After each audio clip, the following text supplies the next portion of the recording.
This is Women Road Warriors with Shelley Johnson and Kathy Tuccaro.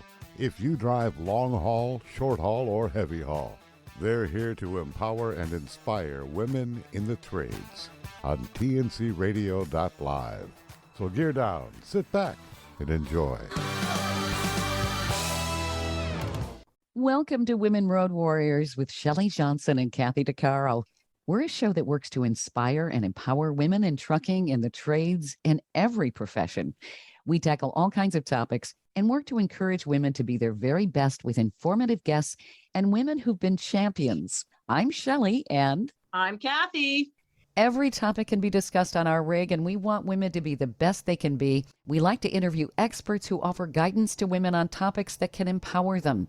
Many of us have dealt with abusive people and crazy making. Sometimes we get stuck choosing the same kind of people over and over. These people are often narcissists. Angela Meyer is the author of The Undetected Narcissist. Her book is designed to shine light into those dark places of confusion, victimization, and crazy making that a narcissist causes. Many people have been caught in their traps. And for those of us who've been there, we know the desperation, total confusion, and mind-bending gaslighting that can set us anywhere but the direction we want to go and make us doubt our very own sanity.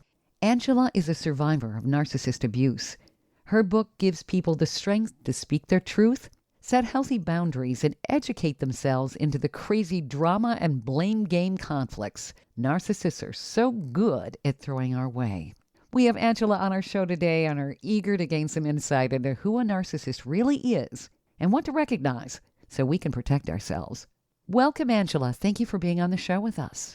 Thank you for having me. I'm really excited to be here today with you, Shelley, and Kathy. So thank you. Awesome. Before we begin, I wanted you to tell our listeners a little bit about your background and how you got started helping victims of narcissistic abuse. That's a good question.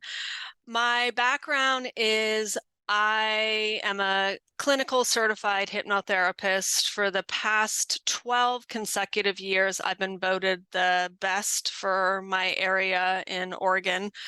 And I'm a wellness coach. I work with people all over the globe. I mean, I've made a meditation for a Buddhist monk in Malaysia. I've worked with children, senior citizens, people of all religions, backgrounds, professions.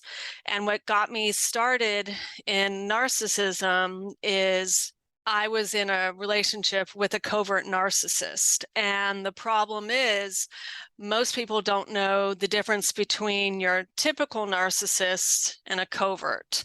And how they're different is the typical narcissist can be very loud and boisterous and flashy, and they want pretty things. They like to dress a certain way, drive a certain kind of car. They're very materialistic, but a covert narcissist is very shy and they're kind of nerdy. And the thing is, they're not boisterous at all. They don't need all the flashing materialistic things, but they're extremely passive aggressive. So a better way to describe a typical narcissist is like hot anger, hot rage, and a covert narcissist is that quiet one that's in the corner that is plotting and stewing. And it really opened up my eyes in so many areas because of all the people I was dealing with professionally, like therapists, a child psychologist, social workers, teachers, a parent coordinator, a judge, lawyers. All these people, they were completely in the dark. And this one covert narcissist fooled over a dozen professionals that were designed to keep us safe.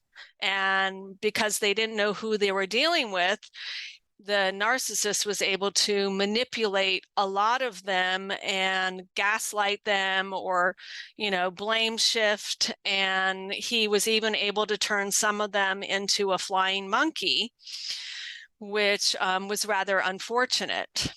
What's a flying monkey for our listeners who don't know what that is? A flying monkey would be where I end up playing, let's say I'm the narcissistic person and I end up playing the victim, and I have you so spinned into the story of saving me, rescuing me, and just creating this false narrative that you buy it. You don't fact check, you don't question the other party. You just take everything they say at face value. And what's really unfortunate about that is when you try to tell, when they do come to you and they try to ask you questions, they already have labeled you and they've already judged you. So even though you do tell that other side of the story, they don't know who to believe. And the hard part is the covert narcissist will love bomb that person to like say flattery or comments, and so it makes it really, really challenging. It's almost like a flying monkey can be someone that's in their pocket, that they know they will do their evil bidding for them and they don't have to do anything. They are just so devious. Do they know they're narcissists, or is it just a sociopathic tendency? I mean, how does this all happen? I actually, that's a very good question too, because when I've been at two events where I was speaking and I taught a class about communicating with difficult people. And I explained how the brain works. I explained how trauma works. I broke it all down. But the beautiful thing was, at the end of my talk, I had 3 narcissistic people come up to me over that weekend and thank me for talking and thanked me for helping them understand themselves and understand their brain. And the beautiful thing that everybody said was they all recognized when they were slipping from the cortex brain, which has to do with rational thinking, logic and all of that, down into their survival brain. They could literally feel that slip.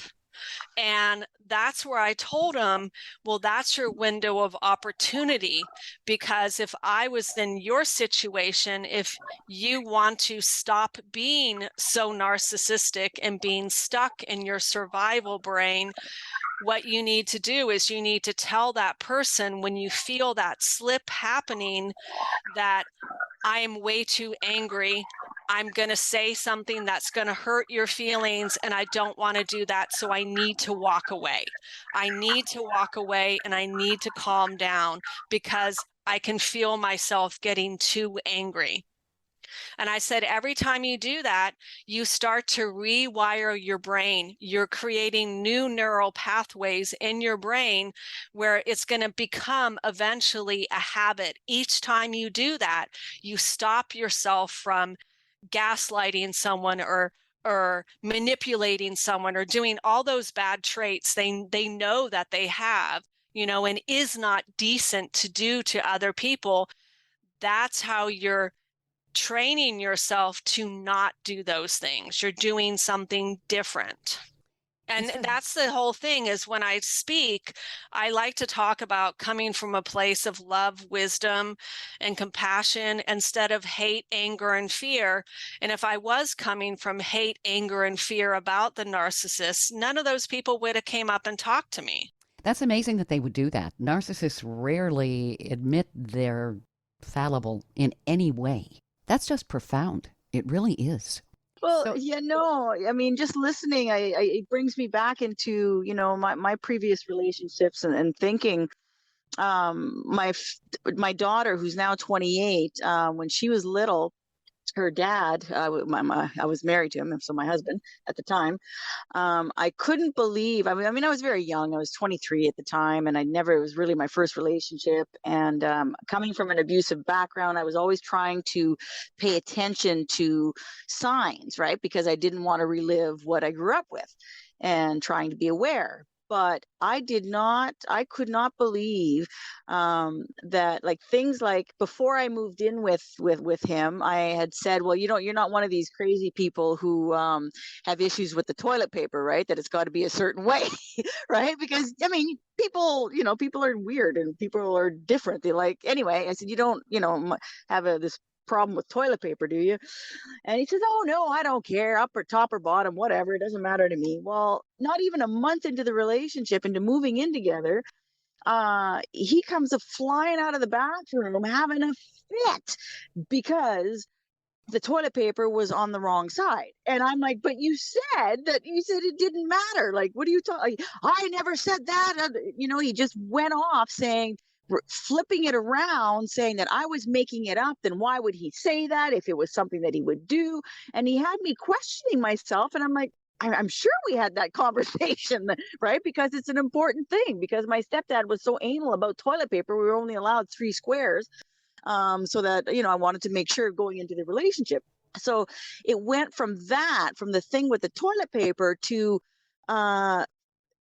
progressively worse. He would tell me something and his parents would come over and he would completely flip it around and make it my fault and accusing. And I'd be like, but we just had this conversation before your parents came. We never did. Like, and it went from, oh my God. And that's when I started realizing, okay, there's a lot more to abuse than just verbal abuse or, like hitting and stuff. So that's when I started really looking into, when I figured out what narcissism was, because I didn't know what the word meant, right? And I'm sure there's a lot of women out there who don't know what it is and who don't know what gaslighting is, who don't really understand the terminology because they think it's just normal. But it's not. It took me being in it and getting out of it to really recognize how deep I was in, right?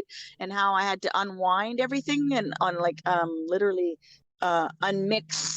unlearn what he was telling me. It's crazy making dealing with narcissists. Angela, what are the signs of a narcissist? How can we detect them? You have the undetected narcissist, which kind of says that they run around and we don't know that they're there.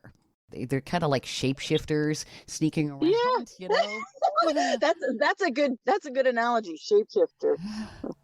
Well, I wanted to actually comment on what Kathy was saying, because what I have learned with narcissistic people is you gave him a breadcrumb.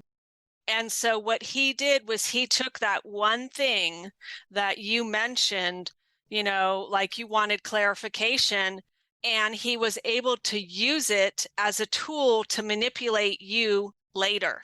With the toilet paper, he did, because you told him, hey, I want to make sure this doesn't happen and stuff. So you literally gave him a tool to use against you later. And in my book, I actually had a very same exact scenario happen in the same exact way, where you tell them something really personal and private. You had these conversations and you think you're both on the same page when you end the conversation. But then when they want to use it the most to either make you look bad or to have him look like, the way they spin it is just really crazy. And so I wanted you to understand that that's exactly what he did. He took that personal, confidential information and he used it as a tool, as a weapon against you. Oh, I know. And you know what? It's been 30 years and 28 years. And I see him because now he works where I work, of all things, which is really strange. But he's the exact same way, and he does the exact same thing with my daughter. And I just don't let him, for me. But he's just, nothing has changed. It's all about him. And I'm like, oh my gosh, thank God I left him when I did. Good move, Kath. Oh, absolutely. Yes. Stay tuned for more of Women Road Warriors coming up. Industry movement Trucking Moves America Forward is telling the story of the industry.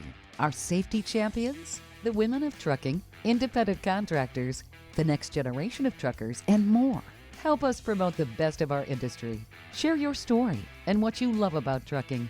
Share images of a moment you're proud of. And join us on social media. Learn more at truckingmovesamerica.com. Welcome back to Women Road Warriors with Shelley Johnson and Kathy Tuccaro.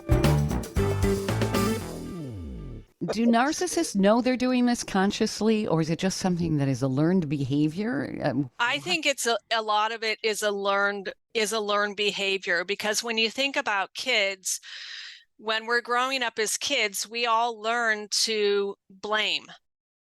And we blame our siblings, we blame someone else to get out of trouble, to not get punished. Mm-hmm. And that's a learned behavior. And we also learn how to lie.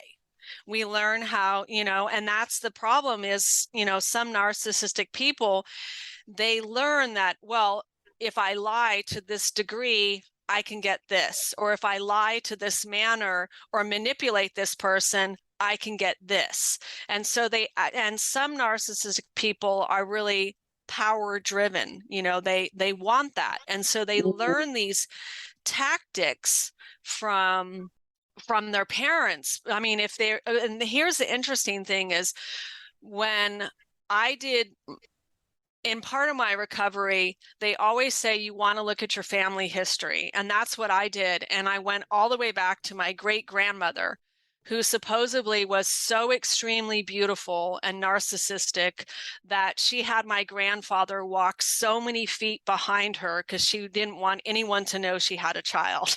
Oh my goodness. Yeah, poor guy. But he ended up becoming narcissistic. My grandfather did. Mm-hmm. And then my mom married a narcissistic man. And then I had a child with a covert narcissist. Mm. And so when you look at the family patterns of trauma bonding, and I'm still in the process of learning myself more about trauma bonding, because it all stems into narcissism. And the biggest areas that I realized so many of us are groomed to become trauma bonded is when you're in a trauma bonding relationship is when you make excuses for their behaviors. Mm. Yep. And how many of us women were growing up seeing our mom make excuses for our dad's behaviors? Yep. Or we learn as children to make excuses for our parents who aren't being kind to us. Yes. Mm-hmm. Yeah. And so then we end up, so then when we're in a relationship with someone else and they're treating our family poorly or our friends poorly, or they're being disrespectful or rude or whatever, we make apologies for their behaviors, and we shouldn't be. Yep. Mm-hmm. We clearly should not be, because then what we're doing is we're letting them know that behavior is acceptable. Instead of standing up and setting healthy boundaries, we make it seem like it is acceptable. And as you know, once it becomes acceptable in their mind, they're going to do it again and again and again. And they're going to push those boundaries to see how far they can push you, how much they can manipulate you or break you down. And it's about control, isn't it? A lot of it is all about control. And the interesting thing is, a lot of people think a narcissist is very confident.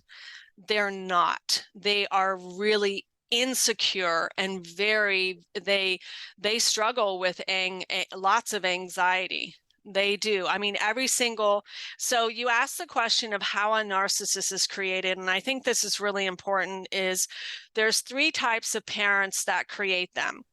There is the neglectful parent that is like my great grandmother, was so beautiful, so vain. She wanted nothing to do with the child. That's a neglectful parent. An absent parent is like a CEO or president of the company that just throws money at the child, but doesn't spend any time with them and doesn't teach them all these don't teach them empathy. And then there's an authoritarian parent. That's the really, really strict parent. Then the other ways you can become narcissistic is through bullying, trauma. Let's say I'm working with one lady back east where when she was a teenager, her mother accidentally died. And it was so traumatic for her and so heartbreaking that she said, I just had to shut down. I didn't want to feel anymore. And she tells me that people tell her she's narcissistic. And I said, yes, that's a big thing people don't get, is survivors can become temporarily narcissistic because you're angry. You're angry when you finally leave that abuser and you step back and you look at how they stripped you away. Like, you have identity erosion. You don't know who you are anymore. Everyone's angry. Everyone's angry, and you're short-tempered, and you'll give people the silent treatment because you just don't want to talk to them. And really, your brain is fried. It takes your brain at least a year or two to get back to be, normal, states of recovery, instead of being stuck in their survival brain all the time. Because literally, when you are a victim, you're always hyper vigilant. You're walking on eggshells. You're wondering when, they're going to gaslight you again, or manipulate you or insult you again. And it's just, it's challenging. Sure it is. Oh my goodness. It's crazy making. And there are a lot of people who may say, well, I don't know what you're talking about. I've never dealt with a narcissist. I don't think everybody always knows they are. Because there are things I've heard from friends and so forth in different situations. Maybe their kids are involved with somebody. That person sounds like a narcissist. And of course, then it's almost like the person involved with the narcissist is attracted to them. It's like a big magnet. And they keep going back and back because the narcissists are so good at throwing guilt. You feel like there's something wrong with you. And that's such a mind screw. It's just amazing they're able to do that. Well, and it's guilt and shame, really. Mm-hmm. Yeah. Yeah. And another way they really hook people in is they'll say, well, your family doesn't love you like I do. And they'll try to isolate you from your friends and from your support system, and they make you rely on them. Yeah. And the easiest way they can do that is by creating a smear campaign. Mm-hmm. Yeah. Yeah. And so, and if I'm sure we all have heard about the Johnny Depp Amber Heard trials. I mean, it's still all over the news. But seriously, I think the smartest thing that he ever did was hire that psychologist to look at her testimony, because all of us were going, this is crazy stuff. Yeah. Who poops? We were in all in the pillow? dark. I Yeah. mean, some of the crazy making that was going on. Really? Wow. Yes. But the thing was, not until the psychologist said, this is who and what, Mr. Depp's been dealing with, we were all clueless. We knew it wasn't, normal, but we were like, what's going on here? Like, this doesn't go on, this doesn't go on in a healthy, loving relationship. No. Yeah. So they're good at making themselves look like the victim, that they're the angelic person. It's the other person who's always guilty. So it's basically their power is casting blame and shame on others. That's an incredible talent because they convince so many people. And they're so manipulative when they Yes. do it that it's almost scary. It is. Because I've seen it in action in 3 of my past relationships. I hate to say that it took me 3 tries to figure it out, but it is what it is. But when I look back on it now, I'm like, wow, they were so good at weaving the web and configuring everything to their advantage that it was just for someone like me at the time, who didn't have a voice, who was very had no self-esteem, had no ability to even say anything. It was very devastating to me. So today, it's completely different. Now I'm like Hawkeye, right? Because I Yeah. see it come a mile away, and I put it to a stop immediately. Like there's zero tolerance to anything. Maybe that's why I'm single for the last 4 years. Well, it's understandable. You're leery. Who wouldn't Like no, be? like I'm just not. I'm done. Like I'm not. Yeah, Where are where are the real men? Where are the real people? Not just men, because sure. women are just as bad, but um it's to really analyze who you're with. And Hmm. people are in such a rush to fall into love so fast and meet their prince charming, that they tend to put their shutters on around their eyes, and they only see what they want to see, right? So Yeah. I go in eyes wide open and then some.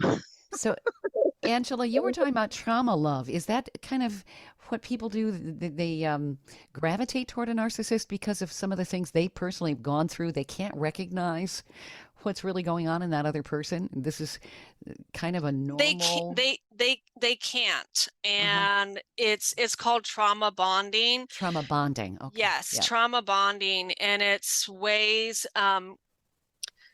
like there's another terminology about, I'm sure you know the phrase codependency. Mm-hmm. And Yep. codependency really is a survival mechanism that we learn as children. So when we're growing up, when mom's not loving to us and dad's not loving to us, and we want to please them. And so they can consider that as being codependent, because you're trying to have you want to love your abuser, which is really unfortunate, because Yeah. all kids want to love their parents. Okay. I Sure. mean, let's be honest here. And so we learn how to make excuses for their behaviors. We learn how to let the things they do that are really mean and cruel, kind of like we slough it under the rug. And so when we meet someone else that, let's say, when they start to talk about their upbringing or their childhood, we can be sympathetic. And that's a way where, instead of thinking, well, let's have a relationship together, I'll be good for you, this is going to be a healthy relationship, what we really should be asking is, well, have you gone to therapy? Have you worked out your differences with your parents? What is your relationship with your parents right now?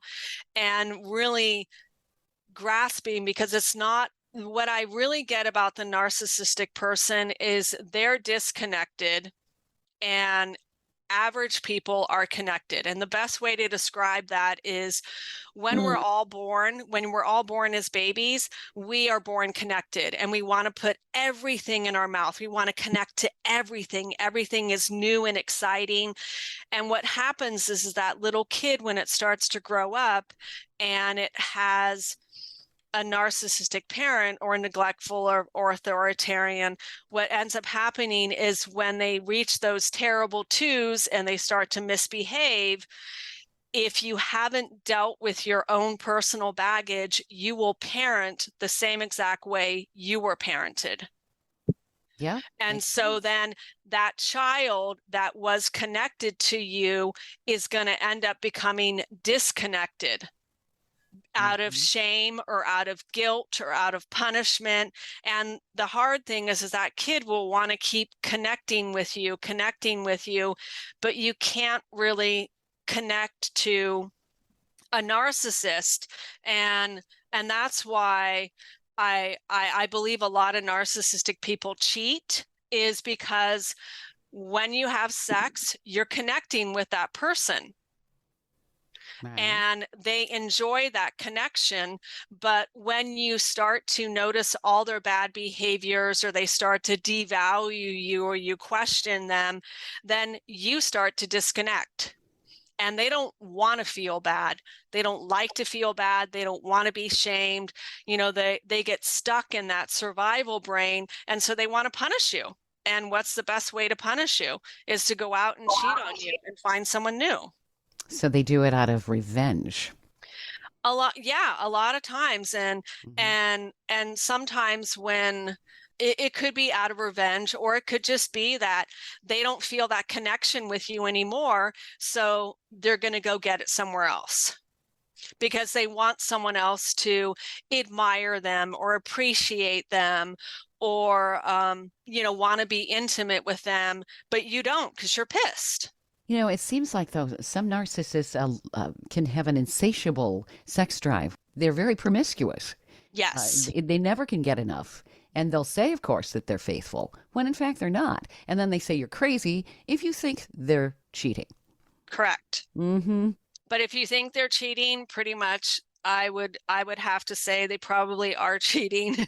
They're hiding it. And it's so unfortunate because there's so many apps out there that allows them to get away with stuff where Sure. any conversation you had, as soon as you close that app, all communication is deleted. I've heard numerous stories. I even had one woman that I was working with where her ex gave her for Mother's Day a photo frame of her and the kids, and she had it in her bedroom. What she didn't realize was that was a spy camera, and Oh, wow. he saw everything she was doing. And how she kind of figured it out is he was questioning why their 6-year-old was still sleeping in the same bed with her. Interesting. Yeah. And I did a podcast blog post about that. And when you talked about how can we detect them, Yeah. the best way that I've learned to detect them is by watching movies, watching shows, because you can watch it from a detached perspective, because it's so much easier to learn how to catch it first when you watch it in a movie or a show. Stay tuned for more of Women Road Warriors coming up.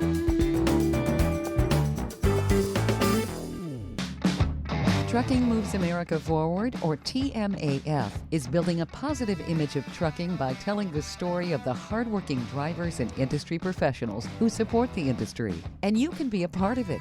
Learn more about TMAF and how you can join and be a part of the industry movement working to build a strong image of trucking by visiting TMAF's website at truckingmovesamerica.com. You can also follow us on Facebook, Twitter, Instagram, and our latest channel, TikTok. Welcome back to Women Road Warriors with Shelley Johnson and Kathy Tuccaro. You have a section on your website that says learn how to decode and detect a narcissist. Are there some Yes. characteristics that are dead giveaways that we should run, not walk when we see them? The best is just observing them with other people. Really. I mean, watch how they, like, let's say you go out to a restaurant with one. If they are rude to the wait staff and they keep, the food's not hot enough, or they want special treatment or something, that's a huge, red stop sign. How they treat other people, and are they polite, are they respectful, and really, and the best thing I realized is learning the key words and the definitions of, like, what is a flying monkey, what's gaslighting, what's stonewalling, what's projecting, what's blame shifting, pathological liar, the triangulation, that triangle effect they create where they're the victim, you're the abuser, and they try to have someone, rescue you.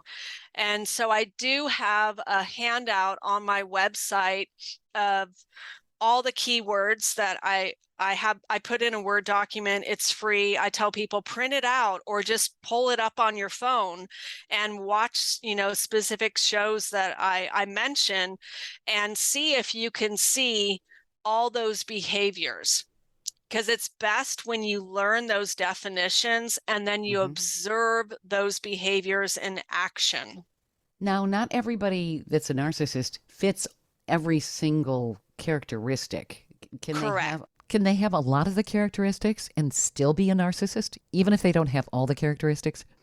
You actually can have a lot of the characteristics and not be a narcissist, and you can just be an average Joe that is not a very nice person and have some of those traits and behaviors. Mm-hmm.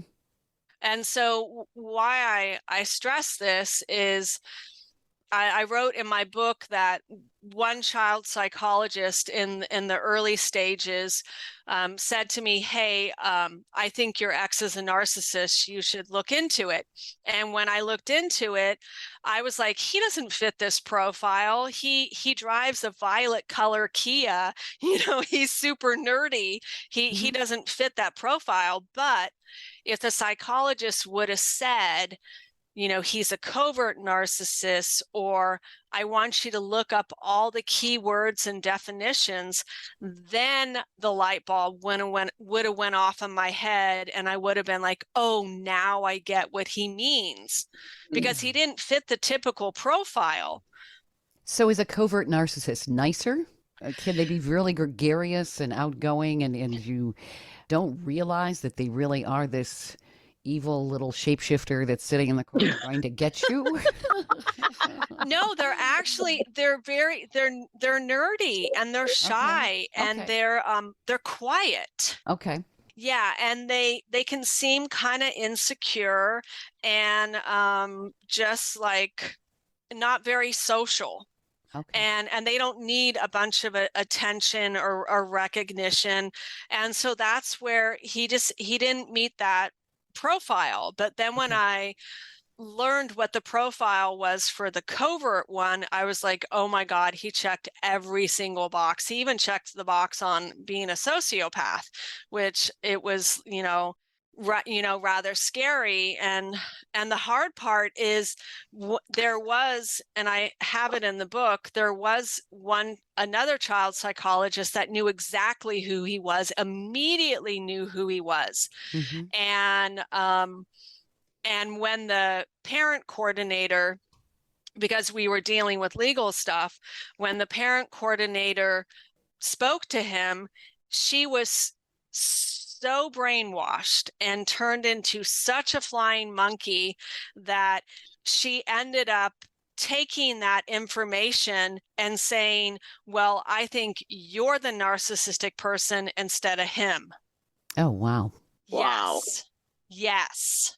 And it was crazy making at its finest. I mean, it was, and why I wrote the book was to save lives, because I ended up finding out from another New York Times bestselling author that works with domestic violence. She said, do you know what happened to you is considered a crime in other countries, and what happened to your son is considered child abuse? But here in America, they get away with it every single day. She said, right now, what happened to you is happening to another child and another loving, nurturing parent, and it's got to stop. Wow. And that's why I wrote the book, was to literally save lives, to educate people, to inform them, and to wake people up. Like, this is a horrific crime that's happening to so many people. And the really scary thing that I didn't put in the book, and it took my child 2.5 years to be able to confess this. He said to me one day, do you know why my dad really let me come back home? And I said, what? And he said, well, I was on his balcony 3 stories high, and I was ready to jump. I was so ready to kill myself. I wanted the pain to stop. I didn't care about him. I didn't care about you. I didn't want you to hear that that's how I felt. But he said that was the very first time he ever listened to me. Wow. Yeah. And it's sad, because our son even was in the judge's chamber telling her, I don't want to live with this man. He is not nice. He's cold. He's cruel. And the parent coordinator is like the right-hand person to the judge. And so since she was so manipulated and brainwashed, that she pretty much told the judge, well, I've told my child to say all these things to the judge so then he could stay with me, that I was the abuser. And it was crazy. I mean, it was so unfortunate.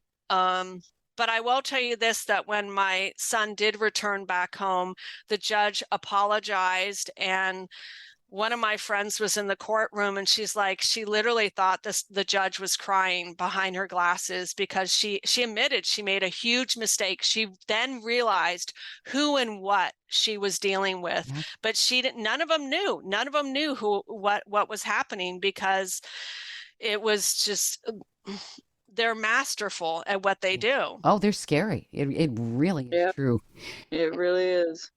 It's wonderful you've written this book. I hope a lot of therapists and judges and various other people do read it so that they can get some insight, because you do see different definitions of narcissists on the internet and so forth, and not everybody fits within those little parameters. And they are masterminds. Narcissists are just, I had no idea. I've encountered them. I've dealt with them. It's like, what the heck?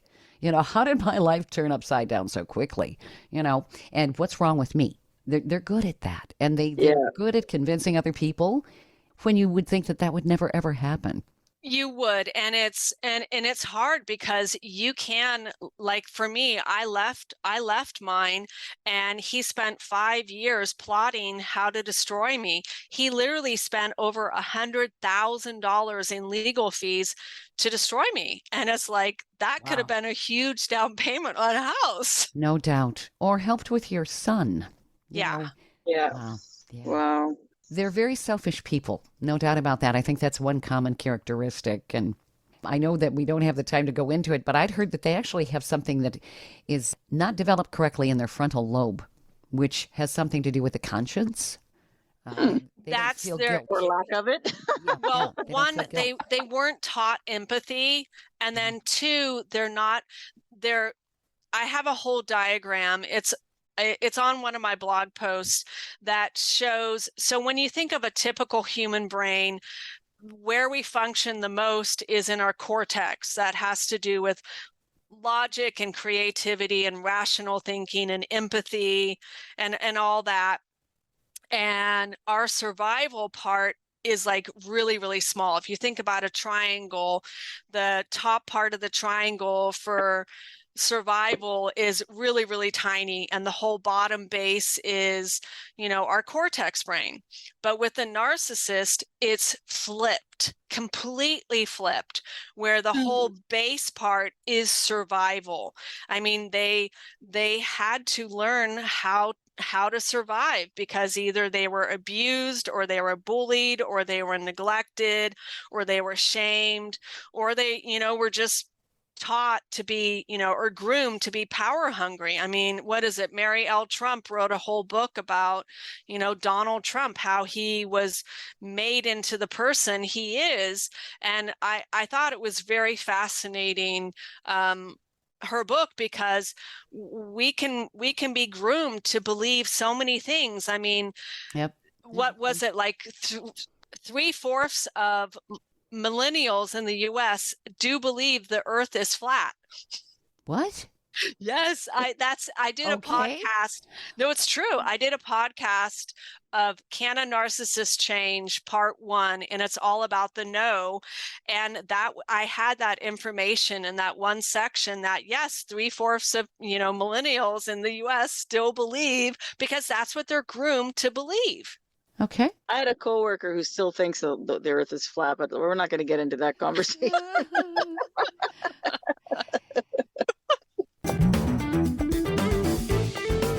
Stay tuned for more of Women Road Warriors coming up.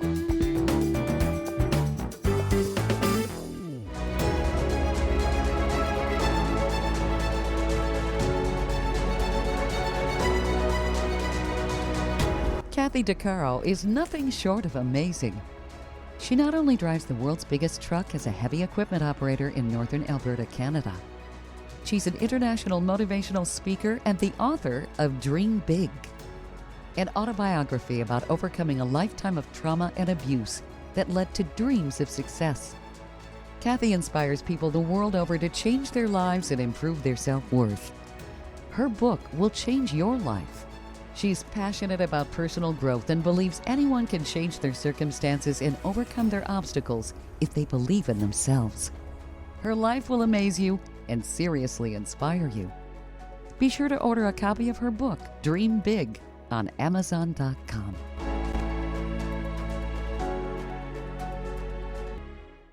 Industry movement Trucking Moves America Forward is telling the story of the industry.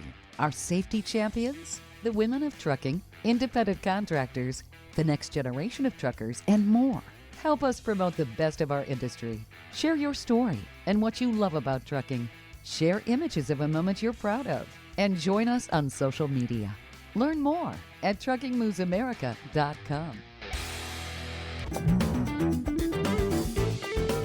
Welcome back to Women Road Warriors with Shelley Johnson and Kathy Tuccaro.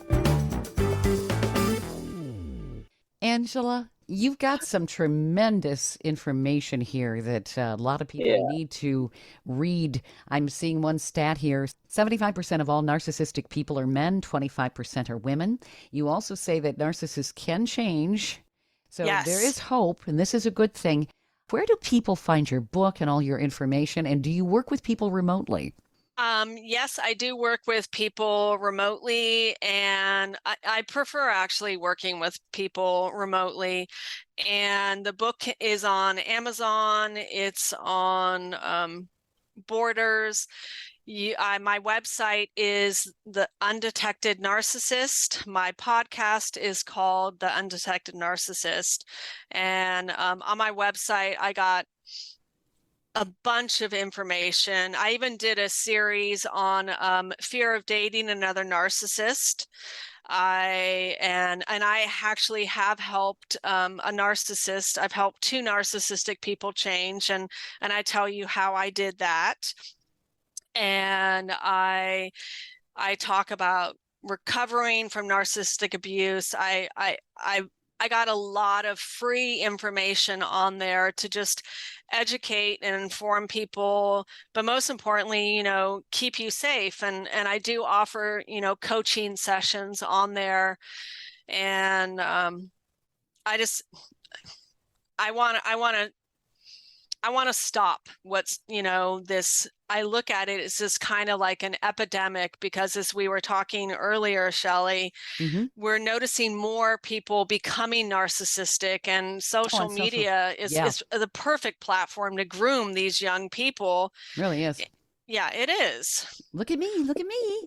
Yeah. Here's my food. Here's my food. Here are my toenails. Yeah, oh, my. Yeah. Me.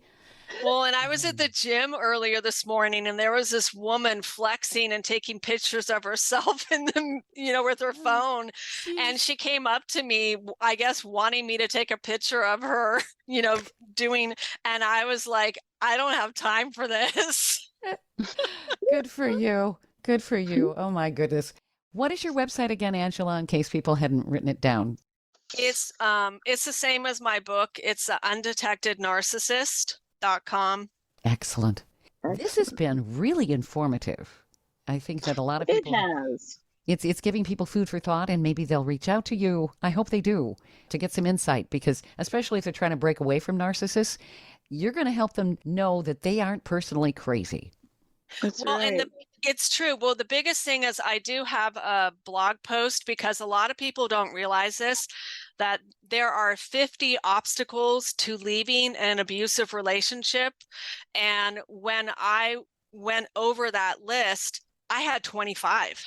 Yeah, it's amazing. But then I realized there should really be 51, and the 51 is smear campaign. Because like I said earlier, you can leave them and they can smear you like you wouldn't, believe. They can threaten to ruin your career, all these crazy things. Yeah. Oh, they're the gift that keeps on giving, and not a good one. Exactly. Yeah. Thank you so much, Angela. This has been a pleasure having you on the show. Thank you. I've really enjoyed speaking to you ladies today. It's been absolutely wonderful. Thank you so much. And I really think it's going to help a lot of women out there maybe open up their eyes to and look deeper into their own relationships and looks for the red flags. And is this going on in my life? Because sometimes we like to believe that we live in a fairy tale, but we don't. Right? Yeah. So you have great pointers. Always remember, if you've got the knight on that white horse, you might have to clean up his poop. The horse's poop. You know? Well, and that's the thing is these, and that's how the narcissist you're gets so the cute. woman is they try to pretend to be that white knight Yeah. when the woman really doesn't need to be rescued. Yeah. And you've got to open up your eyes, because I was watching this one reality show. It's a terrible name, but it's on HBO Max. It's called F-Boy Island, and Mhm. it's season 2. And this guy that was a declared F-boy sits down next to this woman, and she doesn't know, that he's that kind of person. And within 3 minutes, he immediately is telling her, "Oh, you're perfect. Everything about you. You're the ideal woman for me." And I immediately, that alarm went off in my head, and I'm like, he doesn't even know you. Yeah. Yeah. Nobody is perfect. And how can he declare that without knowing about your history, your background, your career? What do you like to do? Maybe you Mhm. Yeah. snore at night. Maybe you got an extra toe that he doesn't know about, Exactly. Absolutely. Yeah. How are you? Maybe you get really gassy sometimes. He doesn't know all Right. this stuff. Yeah. Yeah, step away from the dairy, right? Yeah. Well, Oh, this has been wonderful, and I really hope a lot of women are out there going to reach out to you and get your book, and even reach out to find out more about what they can or cannot do to recognize narcissism. yes. Yes. And it's all about just being educated and safe. It is, Yep. right? Eyes wide open. That's Yep. right. Thank you, Angela. This has been a pleasure. Thank you. And you ladies have a fantastic rest of your day. You too. All right. Thank you. Okay. You've been listening to Women Road Warriors with Shelley Johnson and Kathy Tuccaro. If you want to be a guest on the show or have a topic or feedback, email us at info@tncradio.live.